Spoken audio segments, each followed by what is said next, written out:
Okay, we're going to do the ladies pants pattern. It's Simplicity 8056. This is a good pattern for fitting. They've done a great job in this one. They've left out a couple of things I wish they hadn't have, but anyway, forget about that. Just follow the instructions and you'll get a good fitting pair of pants. It comes in a slim and average and a curvy, and then you've got shorts also. So let me show you what the process is.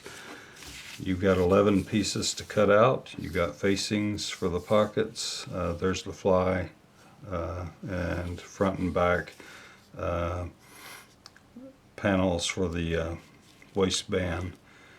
And this talks about the pattern, what the symbols look like, shortening and lengthening. They have good lines in for shortening and lengthening. This talks about the symbols for trimming, corners, clipping, notching. This pattern has a lot of notches and marks on it. Be sure and follow the instructions and cut those notches out and mark the markings on the pattern. This talks about before cutting, wash your fabric before you cut it. It's the main thing it talks about. Anytime you're going to wear something, wash it. In costumes and stuff like that, they never wash them because people wear them a few times and then they store them away. But if you're going to wear this, wash it. Be sure and wash it. Look at it, see how it does. If it falls apart or you don't like to look at it, find another piece of fabric, because these days it's hard to tell. Alright, so got through that. What I like about this pattern, it uses your back crotch length. The crotch length is the hardest part to fit when it comes to pants, and they're starting with that. So they're going to have you measure your waist, measure your hip, and that's just for verifying when you look at your pattern. You don't need to go up a size to fit your hip because it's out of the norm, or down a size and then grade to the crotch length you need. So look at that, and if you have any questions on that, let me know, and I'll do a separate video and show how to do it. But record your crotch length, put elastic around your natural waist, and that's where your base wins. When you put your hands on your side and you lean over, it's going to be above your belly button basically. Tie a piece of elastic around it, and then you're going to take a measuring tape, put it in the elastic to hold it, and pull it down underneath your crack and to the point where your back crotch would go. That's going to be your crotch length. Write it in this space right here, and then when you come over here, these are the petite pattern sizes, and this is the slim, curvy, average, and curvy. Well, they're both that way. This is the smaller, that's the larger in the end anyway. So this is the misses and that's the women's. So find your crotch length, and if you're in a missus size, try to stick in here. If it goes up, you're going to be in the woman's size. So this starts at 13.34 and it ends at 15.34, and then the woman starts at 15.34 and it ends at 17.34. So that should cover everyone. Once you figure out where you are, put your figure type there so you can refer back to it quickly. So it's either woman's or missus. And that's pretty much it. So get that together, figure out what size you need, and if you have to go up a size to get your crotch length to you need to be, but let's say you need a 15.34, but you're only an average. I'd grade between the curvy and the average on the pattern if you need to. I wouldn't go from the curvy to the slim though. So I'd go from average to slim. Just go one size when you're doing the grading of the lines, so you can get the crotch length you need, and if you need to come down, you can grade into one of those other sizes if you need to make it more narrow.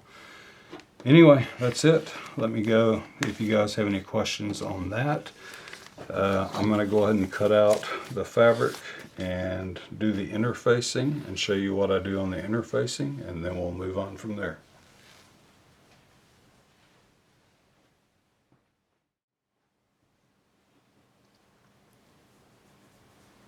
Okay, let me show you. I've got all the waistband and all the other pieces that go in the fly and stuff cut out, and I'm going to show you what I interfaced.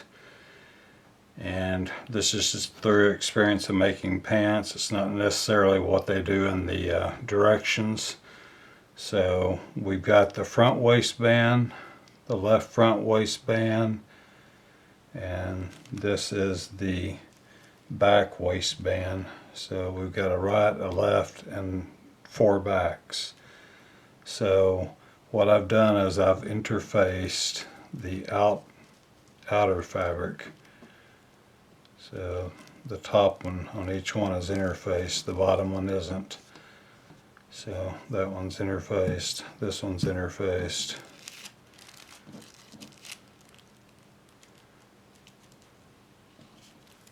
So you see that one's interfaced.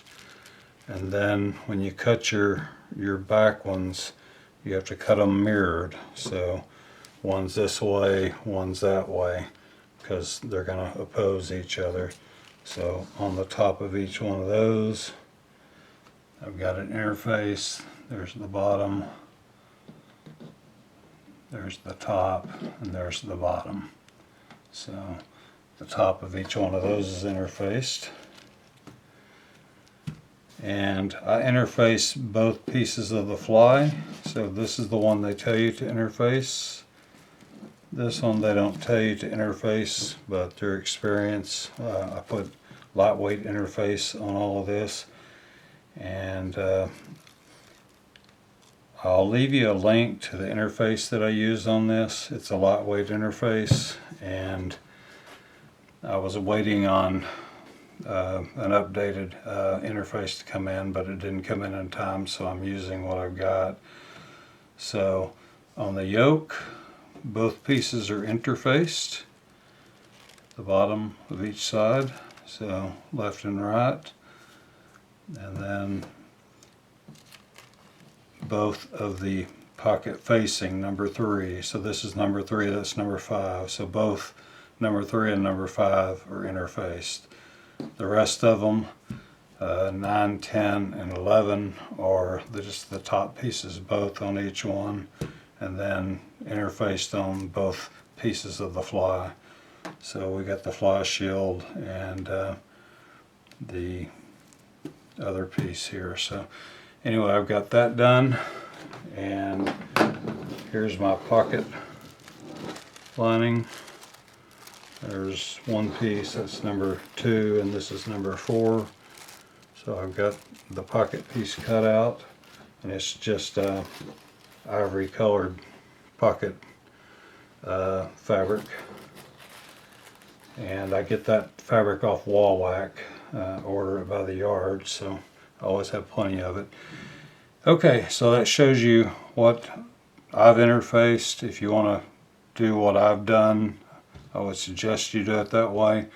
Otherwise, you can just follow the instructions and interface what they tell you to, and leave it off what they tell you to leave it off of. So make up your mind on what you want to do on that, and that's fine. Okay, now we can get down to sewing. I'm going to be doing this over several days. I have to do it at night because I'm busy during the day. So anyway, you're going to see changing clothes and all that kind of stuff as we go forward. So I'm kind of finished with this tonight, and then tomorrow afternoon, evening, or whatever, I'll start the sewing process. So anyway, stand by and we'll do that next.